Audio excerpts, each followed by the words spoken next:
Well,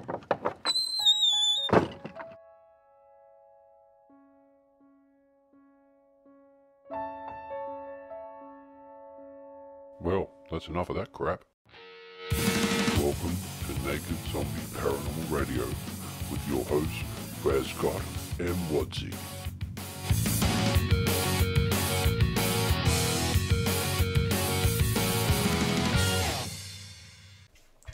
It is the 15th of June and you are on Naked Zombie Paranormal Radio. I'm your host, Brad Scott, and tonight I am joined by someone who lives way across the other side of the planet from Australia here. He comes from the USA in Massachusetts, and his name is Mr. David Franklin Farkas. Thank you for joining us tonight, David. How are you? My pleasure, Brad. Here it's first thing in the morning, so... Yes, and it's rather late at night here. See, the links I go to for my listeners, mate, staying up all hours just to get you great guests on. I hope they appreciate you.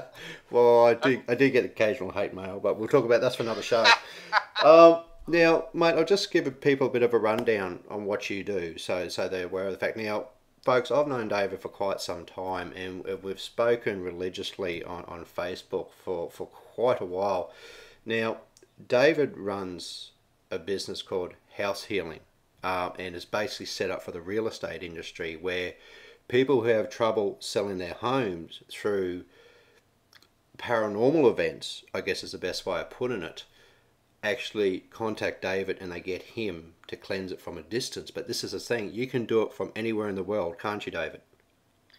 Well, yeah, what I do is remote healing, and not just for real estate. Okay. So a lot of it is land and buildings, but I also work on people, businesses, negotiations in court cases, travel problems.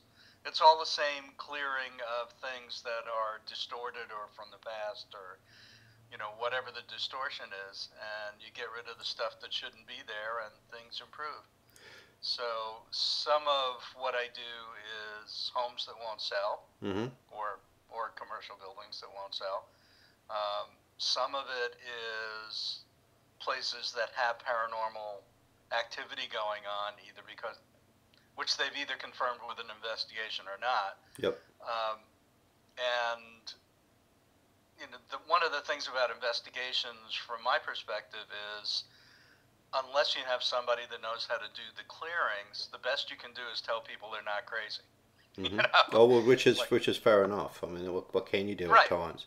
Right, and that's important, because they may be having all these experiences and going, this can't possibly be, and you can confirm it, and that's wonderful. Well, see, this is the thing, mate. I've actually personally used your services myself, haven't I? I have, and this is a thing. Like, I have a house over New Zealand, same problem, had trouble selling. It's back on the market now. Time will tell, of course. But what I was really impressed about, David, is when I got all the information back, you had everything itemized exactly what the process you did was, if you know what I mean. It wasn't just giving me a phone call back saying, hey, Brad, yeah, I've done it. You had everything itemized. You went into vortexes. You went in how many spirits were there, how many moved on. In fact, there was even a demonic presence in the house. How do you come to that when you go and travel, I guess, through remotely to find this information out on a premises? Well, I actually just came back from the American Society of Dowsers convention, and I started talking there years ago, and one of the things that's wonderful for me is I get to spend time with these master dowsers, people who are not psychic, but using a biofeedback mechanism, whether it's a pendulum or something else. Yep. Can get all kinds of information, do all kinds of work. And they looked at what I did, and they said, oh, that's paper dowsing, that's map dowsing. I had invented things, I thought. Wow. But they had procedures that I had never heard of before. So over the last few years, I've developed a way on a piece of paper to download a whole lot of information about a house or a person in a couple of minutes. And it's always funny to do spiritual work with forms, but I have a form. Yep. And it's got a list of what's basically just letters at this point that represent the questions. And I get numbers. Into my head come numbers for the specific things. And since I know other people that can check my work, who, can do the same thing, Yep. I've found that it's very accurate. So I get the numbers, and the numbers by themselves are inconsequential other than giving me a feel for what's going on, because I see the patterns in the numbers. Mm-hmm. Especially with people, which energy centers are open, what kinds of beings are attached to them, and I know a lot about their personal history from where they are now. But the big thing is that after I do my work, I can go back to those numbers and see how they've changed, and they should all zero out. All the entities should be gone. All the things that I found should be crossed out and zeroed out. And it also means that if someone calls me back and says there's a problem, I go back to that sheet and I can do the same scan again and see how the numbers change. And say, oh, look at this, one ghost showed up. They must have either been hiding or, got in because everybody else left and there was room, Mm-hmm. or something, whatever the circumstances were. But I can see what the issue is. And people like numbers, so I put the numbers in the report. But then you get people who are very linear, and they go, well, this number was higher the last time you did something. It's like, the report really should say what you were laughing at, which is, I found some stuff, I cleared it, it's okay now. But people like the numbers. Oh, look, people do like numbers. I've got to agree with you on that. Because the way you've actually structured it, look, that's what impressed me the most, is that the simple fact is I had everything in front of me there, if you know what I mean. Which right. really impressed me. Now, I have seen and I have dealt with mediums and psychics in the past myself before, through different, because I've been involved for paranormal a long time, you're always going to cross paths with people. And I have, sorry to say, but I have seen people out there that do walk around with their arms outstretched, going, waving a bit of a smudge stick, if you know what I mean. Oh, the house is clear. But what I find is then, within a certain period of time, it comes back with a vengeance, if you know what I mean, if it's not done properly. And I think this is where I think people should look at having people who actually know what they're doing when they do this. Right. And that's always been a concern for me, is that, because these things, yourself, if they're not done properly, they'll just play the game. They'll just lie in wait, won't they? Well, there are two big factors. One is if the perspective is you're looking for ghosts and only ghosts, and what you're trying to do is get them out of the house. Yeah, you can get them out of the house. That doesn't mean they won't come back. Mm. And it doesn't mean that somebody else won't come back. So it's just chasing them off. The other factor is that there's a lot more to look at than whether or not there's a ghost in the house. So the land itself has energy meridians that are typically called ley lines. Yep. And where they cross, vortexes form. And they can be polarized positive or negative, and that's just a polarity. But positive things, like every church I've ever seen is on a positive vortex. Every native or aboriginal sacred site is on a positive vortex. All those power spots.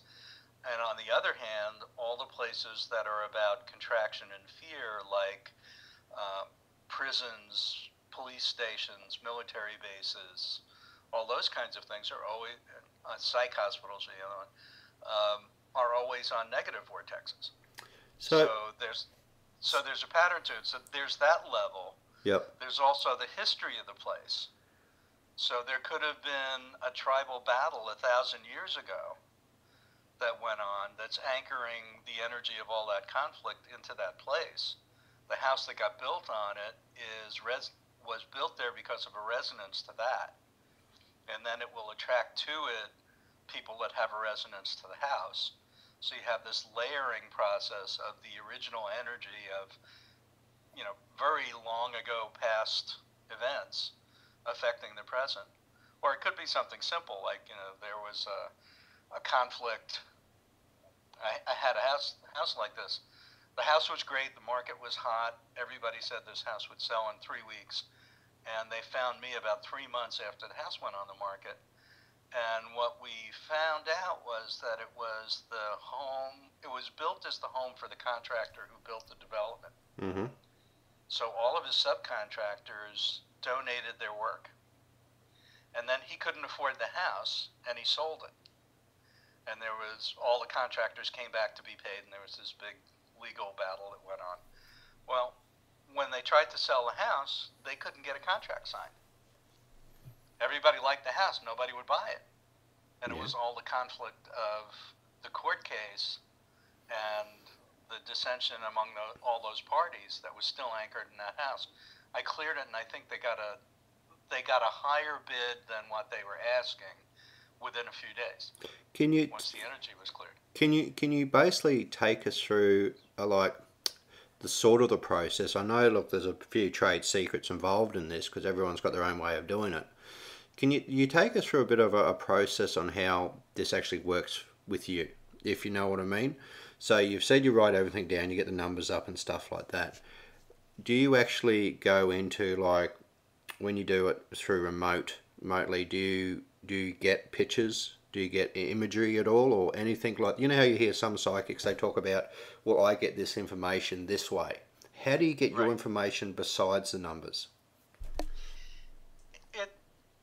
It's a combination of things, and it varies depending on what's going on, because some things clear very easily, and I don't have to go into a deeper state and get more information. Mm-hmm. And that's the beauty of having the information sheet, downloading all the information initially. While I'm getting the numbers, I'm also getting impressions. So I might get a number and I'll get father, or native, or something else. But I always ask for pictures. Let's say it's a house. Yep. A picture of the house, front and back. Yep. And then I go on Google Earth so I can get a satellite photograph, and that lets me plot out the ley lines. Mm-hmm. And look down and see what's around it. Because sometimes if I zoom back, I'll realize that there's something several miles away that's having a profound effect on that particular location. I can put my hand on the picture or on the map and get a lot of information as if I was there. Really? So wow. So that's my version of walking in the house and putting my hands up. Yeah, doing the hands outstretched. Yeah. Look, I'm not. Please don't get around. I'm not knocking psychics at all. But my point was that each individual person has their own method. If you know what I mean. And I've met a lot of psychics and mediums in my time, and they all have the same basis, but very different approaches. Right. It's a big personality thing. And there are different approaches, and there's also different levels of experience. Mm-hmm. So people who are talented can go to a few weekend or week-long workshops and start getting results. And, so they go out and they start working, and that's not a bad thing necessarily. It's just that they're beginners. There are other people that have apprenticed for years with a shaman or, whoever their teacher is, and have been doing it for decades. And then you really start developing your own understanding and your own methods. And you know what the pitfalls are. And when you run up against problems, you go, oh, I don't know anything about this. I got to find out how to do this. And then you start getting people that can do things that are more complicated.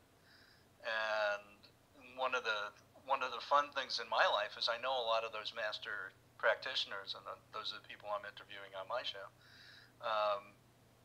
But so for me, I come to this originally as a hands-on healer, working on people. So I do read a lot of stuff with my hands. It's a primary tool for me. Yep. Even when I'm working at a distance, I can still read better with my hands than anything else. The other part of it is that the people I studied with were shamans. They were so.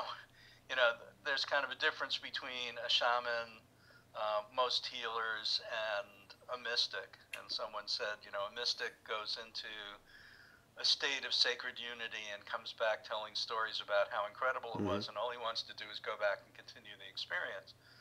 A shaman goes wherever they have to go to get the job done, and then they come back and make lunch for the kids. Okay. You know, Can you just it's much more nuts and bolts. What do I have to do here? How do I get it done? All right. So just can you explain to the listeners, because not many people, especially in my neck of the wood, would know the difference. You know, we don't have shamans as such, if you know what I mean. Well, you do. You know, you have people in the Aboriginal traditions. Oh, the elders and stuff like that, yep. Right. Who know things that other people don't know and are responsible for taking care of the tribe. Yep. So the word shaman is from a Mongolian Siberian dialect, and I think the literal translation is the one who sees in the dark. Okay. Or the one that can do things in the dark. So it's the acknowledgement that there are unseen things, and this person is there to take care of that aspect of life, to take care of the things that are unseen that are affecting daily life. And what I'm doing is applying what's basically been done all over the world throughout history in every indigenous culture to the modern world. So it's my version of doing what the shaman, the medicine man, the elders still do in all the tribes that have been untouched. Except I'm a geek and I do it in the Western world. Oh, look, mate, the glasses don't give it away as a geek at all. One of the things people get is that I'm really not airy-fairy, new age, out there psychic guy. I'm pretty geeky. No, well, you're not. I mean, this is the thing. I guess that's why we've become good mates. I think if you look at both of us standing together, there really isn't a lot of difference between the two of us, as far as you wear glasses and I don't. We've got the nice shiny head. You're about a foot taller than I am. And don't you forget it. But it's really great to see that now.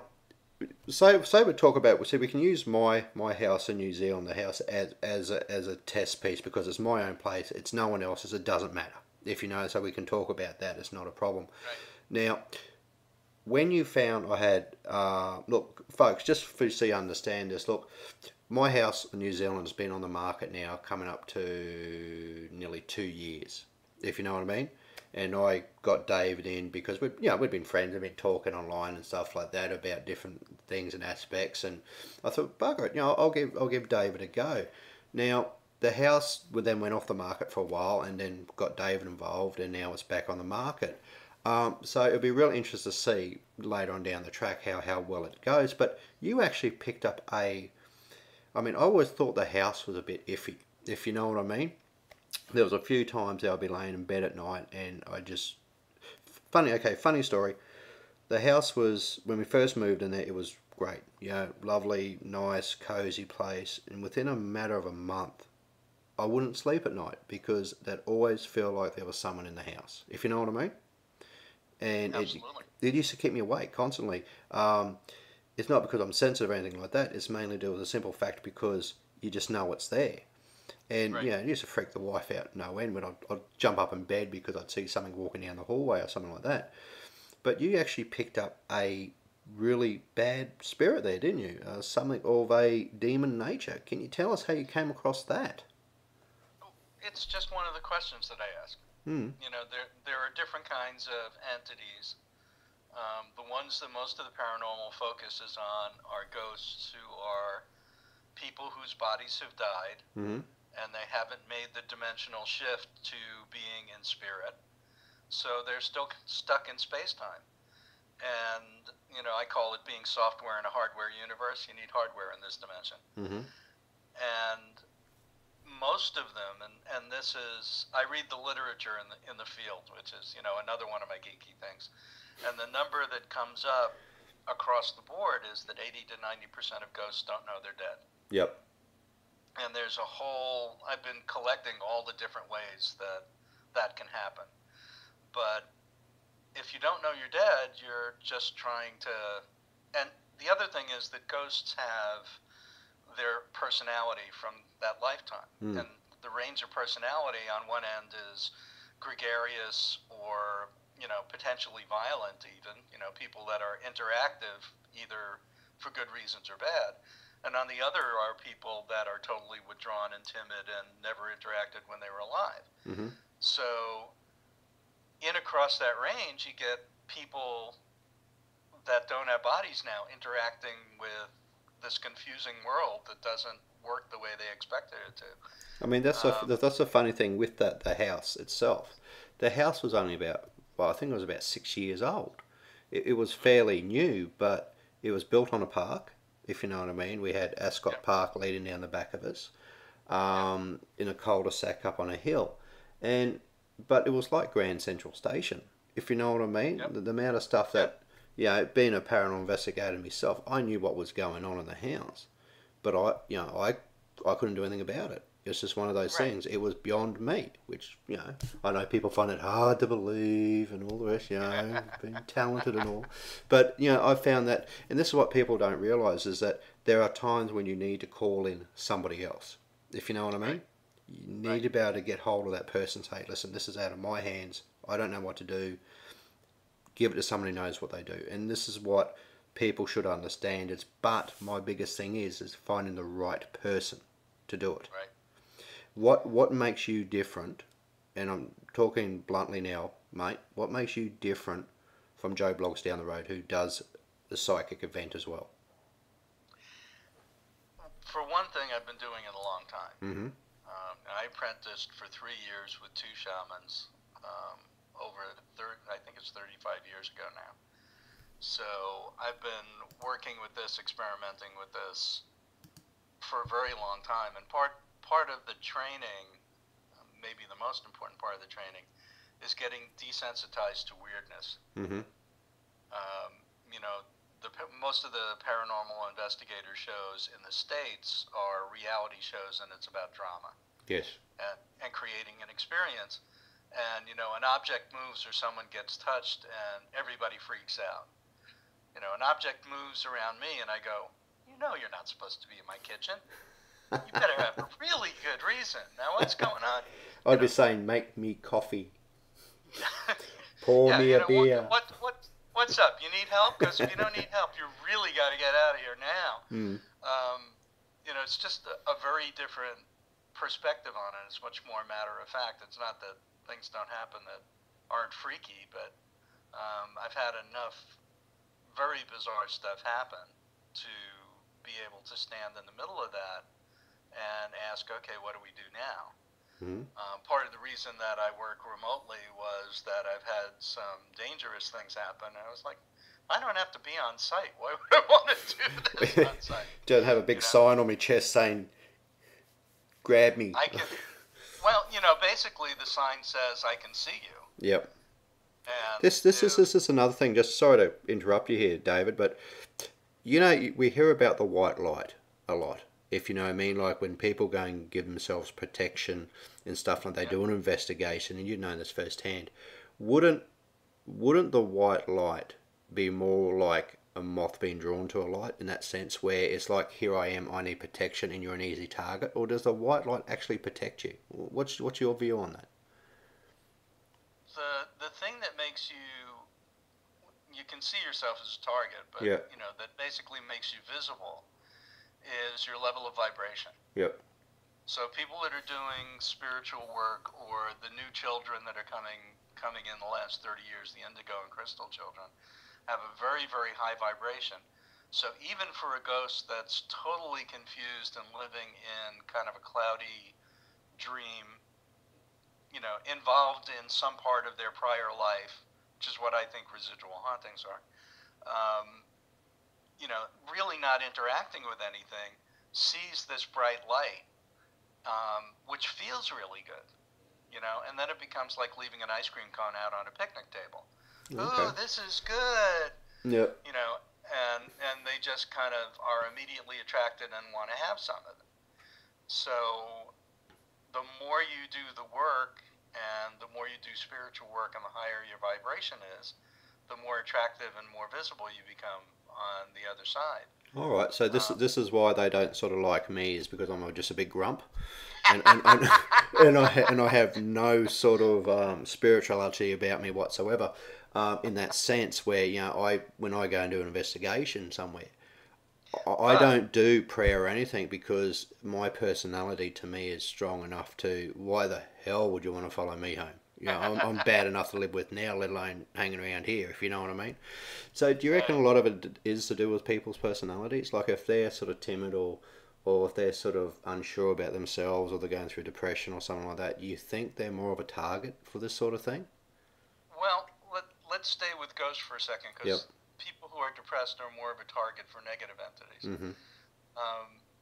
The other factor is that ghosts are looking for interaction, and they will find the people that can see them or hear them or know they're there. Mm-hmm. So the obvious ones are little children, psychics Yep. of whatever sort, anyone that has sensitivity, and so-called crazy people. Because I've worked in locked psych units, and I could see who they were talking to. And the ones that just have voices that they have a conversation with all day are talking to ghosts. Really? So, yeah. Wow. Psych hospitals are just ongoing conversations between the ghosts and the living. So is that because they run on a different, like the brains run a different level altogether, like an alpha, like, you know, see like some cats, I'm not comparing people with mental disability to cats at all, but you see how cats will just stare at nothing and then they get all jumpy and take off. And it's if you know what I mean, David, is that I'm trying to put this down into layman's terms so people who listen can understand it. Nothing. Cats are psychic, so they can see the changes in energy. You know, one of the telltale signs that there's an entity in the house is that the cat is looking at it, playing with it, whatever it is. Cats will usually play with them, and the dog is barking at it and backing away in fear. Mm-hmm. You know, it's like, what? Who are you, and why are you here? And afterwards, you know, I call it cat scans and lab tests. You know, afterwards, lab test like that. After the clearing, the animals calm down. Yep. So it's one of the ways of telling that the clearing has been effective. But you know, the ghosts who are looking for interaction, because not many of them are, mm-hmm. Are looking for someone that's going to pick up on what's happening and have a way of communicating. So they may get drawn in by your high level of vibration, but even if you're not that high a level of vibration, if you have that psychic opening, if you have that sensitivity, they'll pick up on it. Now, the other thing that you were mentioning about people that are very negative, there are other kinds of entities. You know, you saw my whole long list. Yep. And one of them I call demons because it's the most common term, but I look at them as energy parasites. Mm-hmm. So they feed on human negativity. And when there's somebody who typically has had a traumatic event in childhood or recently, but typically in childhood, and they have damage to their aura, so in effect their spiritual immune system has been damaged, mm-hmm. and then they go through some other crisis and now they're depressed, despondent, whatever it is, these entities will have an easy way to get in through their aura and attach to them, and first of all suck energy from them because they're feeding on that negativity, but what they want to do is make more of that negativity and more chaos. So people who are truly psychotic and have a voice telling them to do bad things have these energy parasites attached to them, and it'll always be someone who will feed back exactly their story because they're feeding on their story. So they've got someone outside telling them they're terrible in the particular way that they personally think that they're terrible, yep. while they're telling themselves that they're terrible. And they sit down with the psychiatrist who can't see the entity. And now you've got a situation where the patient knows there's somebody there. Mm-hmm. The psychiatrist says, no, there isn't anybody there. To the patient, the psychiatrist's crazy. To the psychiatrist, the patient's crazy. But the psychiatrist has all the power. So, you know, you can give somebody meds and it will take the experience away, but it will also dim out all the other aspects of their personality that have any juice. Okay. So, Well, that's a very interesting concept. Listen, mate, we're going to take a quick ad break. So, guys, we'll come back shortly after these quick few messages. Are you looking for a professional writer who deals with bid management and document production services? Then you need to contact Chris Childers.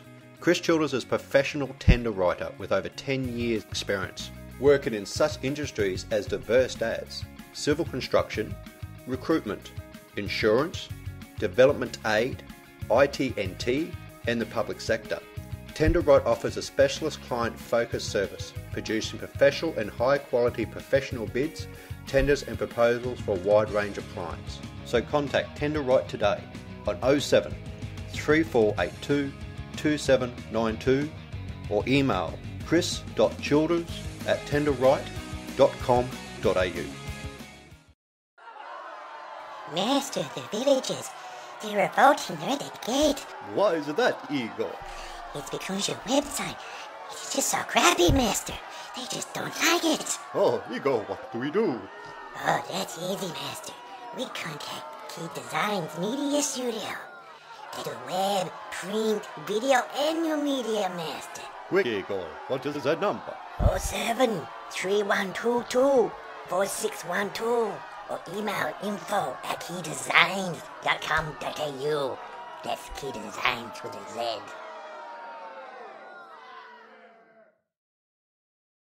And we are back. Like tonight I have Mr. David Franklin Farkas, and we're in the process of discussing different aspects of what he actually does. Now, David, you're saying before we went for the quick ad break is that this the demon side of things, and this is what you pick up on. Can you just relate that bit more for us, please?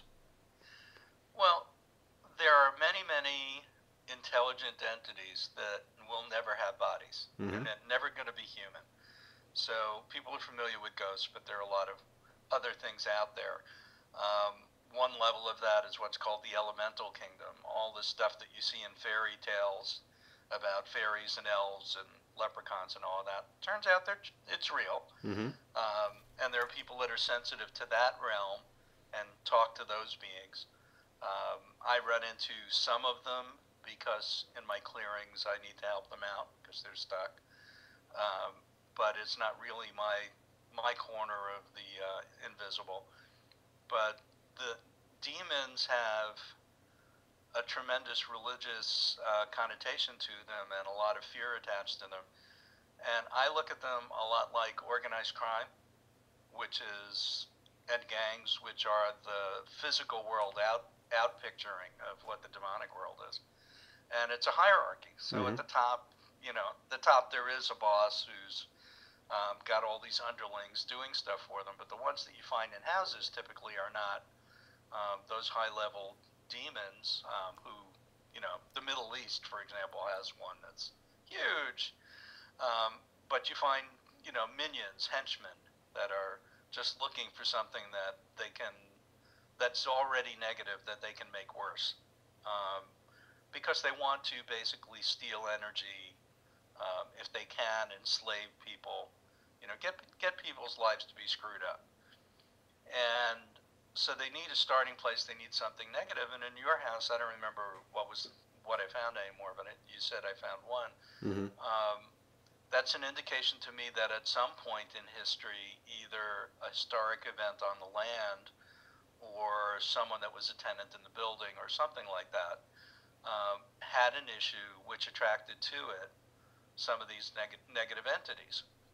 Who, I do know that people who had the house before us, they were a divorced couple, and it was quite messy. It turns out, talking to the neighbours, right. There was a lot of yelling and carrying on.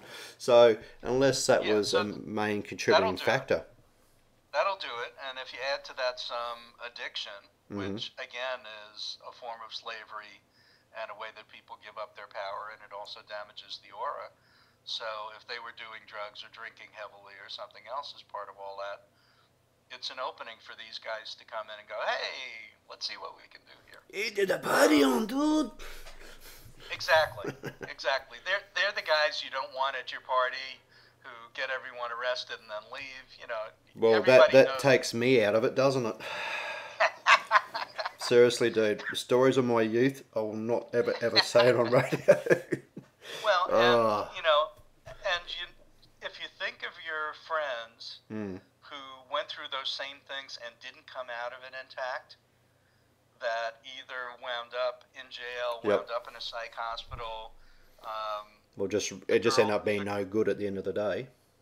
Right. You know, the girls that got in trouble, all of that kind of stuff. Yep.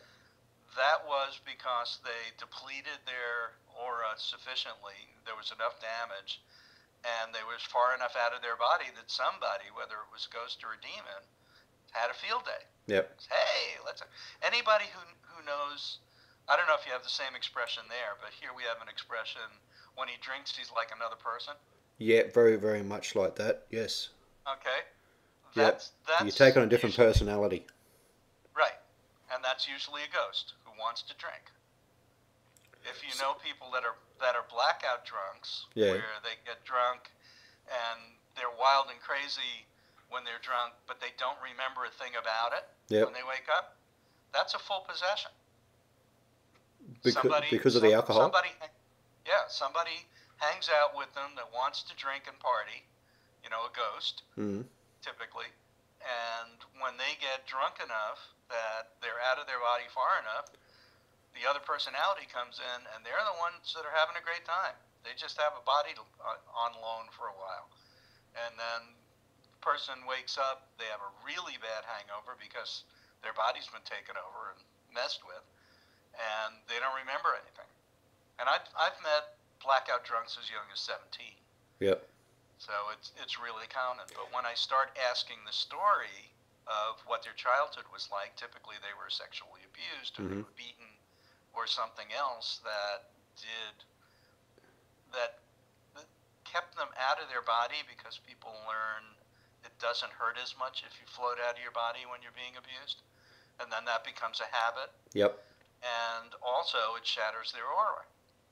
So anytime they're under stress, they leave their body, and there's all these holes in their aura, and they get attacked. So when I work on people, that's part of what I work on, is fixing the energy centers, repairing the aura, that kind of thing, so that they won't be vulnerable to that kind of stuff. Does this take a lot of your energy away from you, if you know what I mean? Because if you're sort of concentrating on a person or premises or something like that, and this is just my understanding of it, is when you're going into that sort of depth to repair somebody, doesn't that leave you open for attack as well? It varies. Yep. There are some things that I can do very quickly and without a whole lot of expenditure of my energy, or even necessarily having to go very deep into an altered state to do it. There are others where I get drawn into a very deep altered state. I might even, be unconscious of what's going on around me for a while. And a lot of energy comes through me. It's not so much that I'm getting beaten up by what's going on, but it takes a lot of energy, and it gets channeled through me. And some of those projects, I'm basically toast for the next 2 days. It's not so much that I get beat up as I get exhausted and unfocused. Then it takes you a while to sort of... Which makes it difficult to do this as a business. How come you didn't return my call? Because I was toast. In a coma. Yes, that explains the last 10 years of my life. But that's... And it's unpredictable. Some things that look like they shouldn't be a big deal take a whole lot of energy and focus, and others that I would think are going to take a massive amount of energy and focus just clear easily. So it's totally unpredictable. Every once in a while there's a dangerous situation. It's one of the reasons I work remotely, because it won't affect me as much. Yep. And I do use a lot of protection. But every once in a while there's something where there's a very powerful, mean entity that wants to do damage.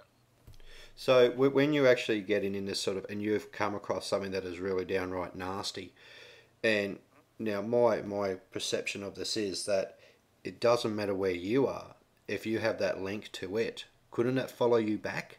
if you know what I mean. Couldn't use that as, like, people have heard of astral travel or all the rest of it, and you've got that cord thing happening. Do you find that? Do you find that, oh, hang on, they know what I'm about to do? Well, first of all, it cracks me up, but if you do this work enough, you have what we call here street cred. You know, Yep. You have a reputation. Yeah, I've got nothing like that. and a ghost told me that. And, that'll save me a lot of time. And everybody knows what you did last night. Really, So I use that to my advantage. So I get one of these big, ugly, mean things trying to freak me out, and I just, have you asked anybody who I am? Which they never hear. And so typically right. So typically they look back like a deer in the headlights and go, "Oh, I am so screwed." And I go, "Yeah, pretty much." so I can just imagine that, actually. It's and when they do that, all of the archangels I work with are now visible around me, and they're like, "Oh, this was a really bad So that's another question I meant to ask you about, and I'm glad you brought that up, actually, David. It's the angels. The angels. So like people have this huge belief and faith in angels, okay, and I get asked a lot, and this is funny, because I do get asked these questions as what are my angel guides, and I can't really tell people that, but people are placing, and I've noticed nowadays, especially within this field, are placing a lot of emphasis on the angels or on their guides. Are the angels and guides actually doing what they meant to do, or is there like a double standard? It's like, well, you got yourself into this, we're standing back on this one, or do they just come to your defense, if you know what I mean? If you're sort of like inviting it in to yourself, because you know yourself, I've met people that have gone through basically being cleansed and stuff like that, and they come back to normal, but then they're missing that extra attachment as well, and a lot of them go back to their old ways, or a lot of them go back to, because they come reliant on it, if you know what I mean. They come reliant on that entity or that thing that's attached to them, and once it's gone, it's like they're missing a part of them. Is this where the angels come in and help heal that as well, or what's the go with that? The archangels that I work with, my joke is that they're a SWAT team. Yep. One of their roles is to take care of this stuff, and for whatever reason, I'm the guy on the ground. I'm the guy with the body for them. So in my work with that specific group of archangels, we have a job to do. We do the job when we don't have a job to do. Yep. They're sort of in the background giving me a hard time and laughing at me, but they're off doing what they need to do. Yep. So we have an ongoing relationship. For one of the things about the relationship is that you have to ask. That angels can't cross over and violate your free will. They won't interact unless something really bizarre is happening, and they push you out of the way of a train or something. Yep. But typically they will not violate your free will. And since we have free will, we can be as dumb as we want. Oh, and yeah. They can't Hear you there, brother. Because we have to learn from it. Yep. We're here to learn lessons. So people can have codependent relationships with living people, and they can have codependent relationships with angels. Mm-hmm. Where their expectations of the relationship are not that they're going to hold their own and take care of themselves, and this other person or the angel is a part of their life and helps them.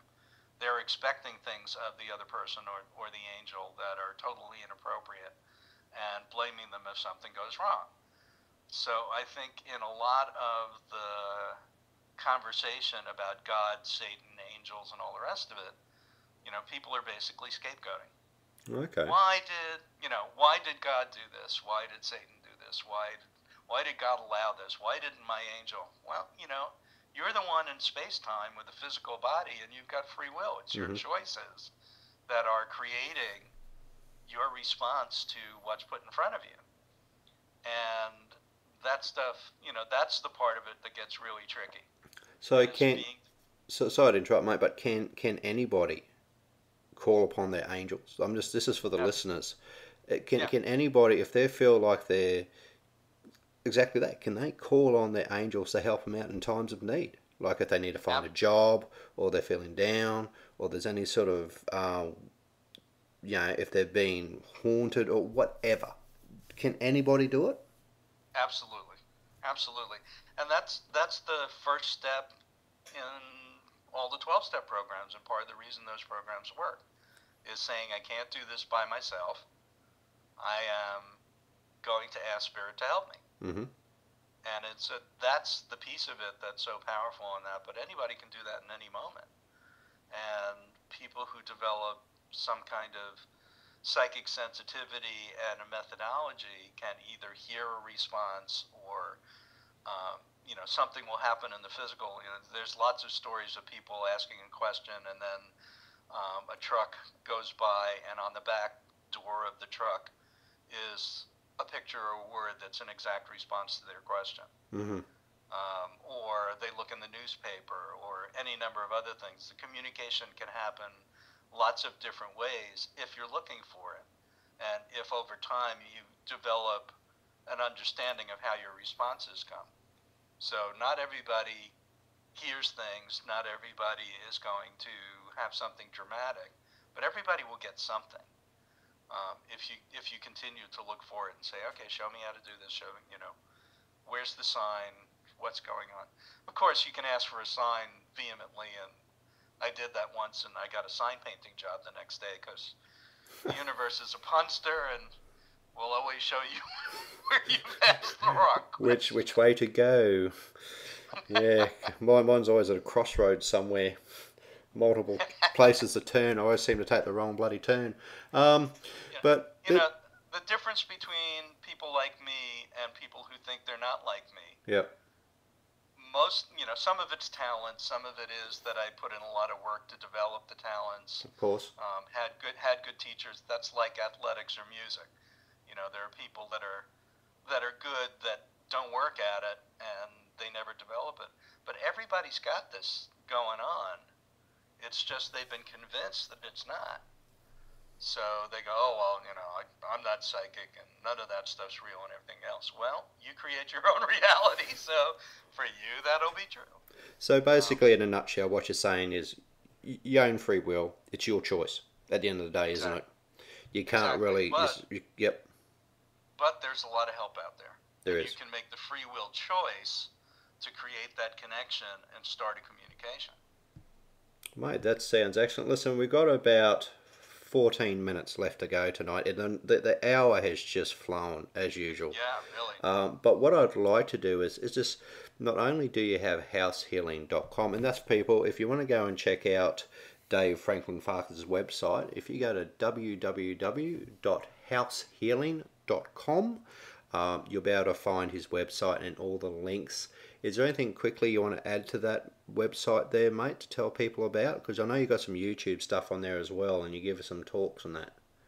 Well, I just started my own internet radio show on Yes, that's what I want to talk about. EmpowerRadio.com. That's it. With one R. Yep. And it's called The Farkas Files. The truth is in here somewhere. I like your style. And a lot of what I'm doing, some of it is my talking about metaphysics and shamanic work and the paranormal just as background information. So I do a little metaphysical moment at the beginning of each show. But the interviews are people talking about, mostly, some of them are master practitioners, and I love doing those because you get to find out how they got there. Yep. And that's a big part of what I do in all of the interviews with all the guests is say, all right, you're doing this cool stuff, but where'd you start? And what did you have to go through? For the very reason that we were talking about, people look at someone that's been doing these things for 30 years and is a master of the work and says, well, you must have been born that way, right? Well, no, not necessarily. There are kids that are born that way now, but most people, there's a vague sense of the talent and the sensitivity, but you have to find your teacher And sometimes that's a messy process. You know, your life goes bad in some way, and there's a struggle, and out of that struggle comes finding someone who helps you with your problem, and then you realize you want to study with them. You know, so, and every one of us has gone through something similar. Everyone has had struggles. Everyone has had challenges. Many people have had false starts where they found someone to work with and it wasn't the right person. Um, some people have worked in several traditions and then integrated things that look like they're not related but come up with, you know, a whole new way of working because they studied with several people. Um, Everyone's gone through some version of walkabout in the dark night of the soul. And what I want people to get is that we're all on this journey, on this path, and it's a commitment, and it takes work, and it takes, you know, finding the right person to study with, and a lot of studying with someone is getting your behind kicked. Yep. Oh, look, I totally agree with that, and to be honest with you, with myself, that's the best way I learned. Not that side of things, but within the paranormal field itself. I mean, me personally, I mean, I don't know how many times I really messed up as a young bloke, but by messing up, I learnt by it.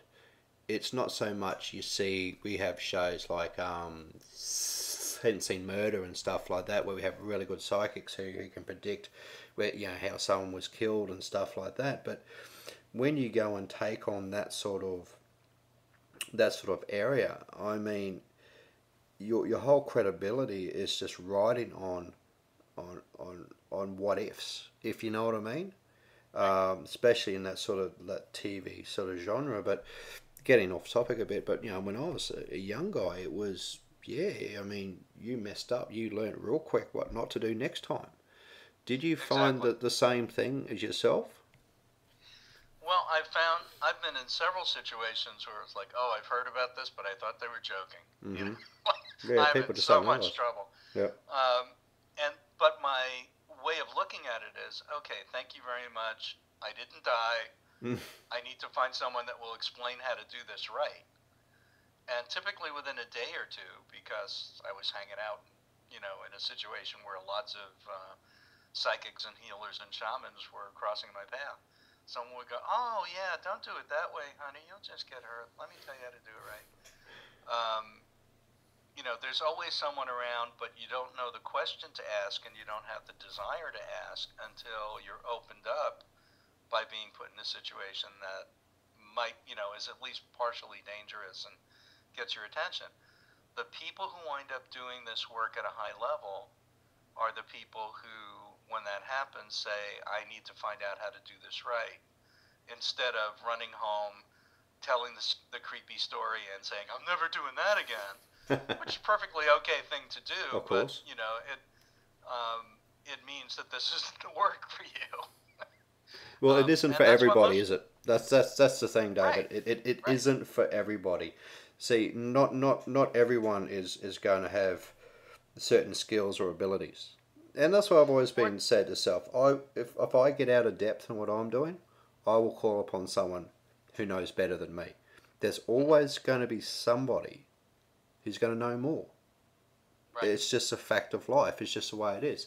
So I like to see, when like new groups start to form, or someone who's just learning to use their psychic ability and stuff like that, that they look at people, I guess, like yourself, and say, what am I doing wrong in a way? You know, how can I learn to do something better? right.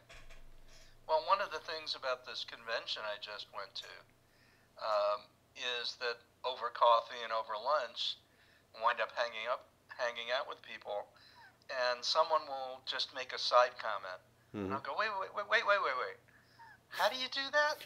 You know, what was that piece? Because I've never heard that before. And at every single one of these conferences, somebody gives me a puzzle piece, something that I just never looked at in a particular way, never heard in a particular way, and that sets off a cascade of, well, if that's true, let's check that. Oh, that's true. Well, I wonder if it applies here, and I wonder if it applies here. And, you know, and all of a sudden I've got a whole set of other understandings. Some of the things that are on my check sheet that you saw in the report are things that came out of conversations at those conventions, where someone just said, "Oh, don't you know about this? Yeah, then that'll fix that." And their method of doing it may be totally different. You know, their way of saying it may be totally different than I eventually said it, but now I had that little puzzle piece. No, that's good, mate. I mean, so basically you're saying that the more you put in, the more you're going to get out of it at the end of the day. Right. The more people you speak to, the more you learn. I mean, look, Yes, mate, exactly. we've got about 7 minutes to go, and look, time is just flying. Is there any particular case or story that involved around the paranormal? Because this is a paranormal show, being you step a naked zombie, that you would like to tell us about. I mean, that is something that was way off base, something that was really interesting to you, that the listeners would find absolutely fascinating. Yeah, what came up as you said that is a family that I worked with that had two toddlers who weren't speaking yet. Mm-hmm. And they were both very, very psychic. And one of them was not sleeping because something was bothering her. Something was in the room. And the parents knew something was going on, but, you know, didn't know what it was. And, you know, through a whole series, it was actually a referral from a paranormal group. And the house itself was one of the most active sites I've ever seen. And I worked on it several times before it seemed like it was more or less stable.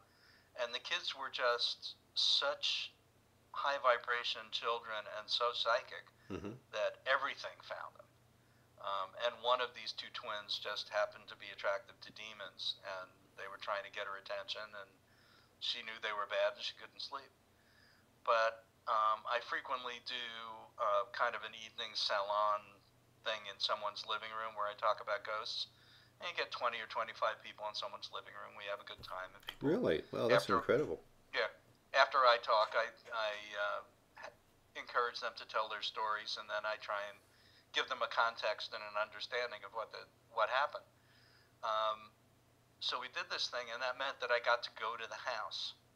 And I've never seen a house that had such bizarre energy things going on. There was a place in the living room which I knew was a vortex because I had cleared it and it was still a cold spot. Evidently, the only way I was going to clear it was to be on site, which is pretty unusual. Mm-hmm. The stairs, people always tripped on the stairs and at the top of the stairs.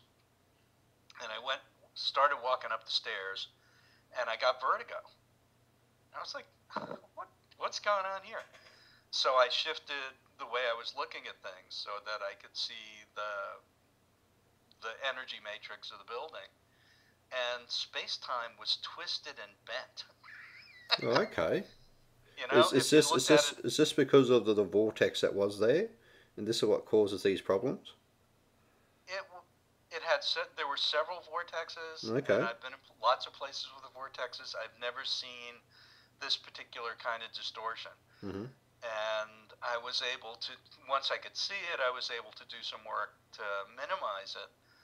But the combination in that case of an extremely active site that was never going to be totally stable no matter what anyone did, and these kids who were just off the charts psychic was going to make it very difficult for the family. I heard from them, and the kids are doing much better as they got older. It wasn't as big a problem. But there are some places in the world that have things going on that are truly strange, even for people to do this work. And one of the things about this work is frequently, especially when I work with my Australian friend, we occasionally work together. Yep. On things that we can't figure out any other way. And, you know, the conversation sounds like, you ever seen this before? No, you ever seen it before? What do your guides say? What? You know, there are some things going on as the Earth is changing that have literally never been seen on this planet before. And folks like us wind up looking at it and going, okay, start giving us information about these because we're going to see them more, and we need to know how to handle this. So there's a lot going on the planet at the moment. Well, I must say, David, it's been an absolute pleasure speaking with you tonight on Naked Zombie, and I'm sure the listeners have enjoyed it just as much as I have. Mate, is there anything quickly? We've got about a minute to go. Is there anything you want to mention, like give a plug to anything or anything like that before we close up for tonight? Well, I'd love to hear from people, and on househealing.com, there's a contact form, but there's also an Ask David form. So if you've just got a question, you can go to the website and just send me a quick email from the form and ask a question. And I'd love people to check out Empower Radio and the Farkas Files, because we're having a good time with that. Well, actually, I've pinched that title for the intro for your show tonight, actually. So it's on the website as well. Listen, David, I can't thank you enough, mate, for joining the show tonight and sharing your experience of that. And I'd love to get you back on again to talk more at a later date. And I'd just like to say, listen, thank you to everybody who tuned in tonight to listen to this and also the podcast of Naked Zombie Paranormal Radio. And if you have anything you wish to bring forward or contact us, just go to the website, which is www.brad-scott.com. Go to the contact details address there and leave us a message or who you'd like us to speak to next. Have a good night, have a safe night, and we'll see you all very shortly.